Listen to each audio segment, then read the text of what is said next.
Hujambo mpenzi mtazamaji, kwa majina yangu ni Bishop Michael Wanderi kutoka hapa mjini Kiambu. Ninaomba ya kwamba Mungu atakuongoza katika mahali pako pa kufanikiwa. Kwa sababu kila mtu katika dunia hii ana maeneo yake na mahali pake pa kufanikiwa. Wengine mtafanikiwa katika kaunti zote za taifa letu la Kenya. Wengine mtafanikiwa katika mipaka ya nchi yetu, nje ya mipaka ya nchi yetu.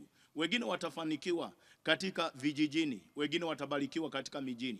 Maana Mungu ameiweka hivyo, ya kwamba kila mtu ako na maeneo yake ya kufanikiwa. Wengine mtafanikiwa katika mashamba, wengine mtafanikiwa katika maofisini, wengine mtafanikiwa katika biashara, wengine mtafanikiwa katika vipawa zenu. Biblia inasema ya kwamba ni kufurahisha, inafurahisha Mungu wakati mtu wake anafanikiwa. Leo hii na kuita mtu wa Mungu, na lazima ukaweze kufanikiwa katika maeneo yako. Shalom, Mungu akaweze kukubariki.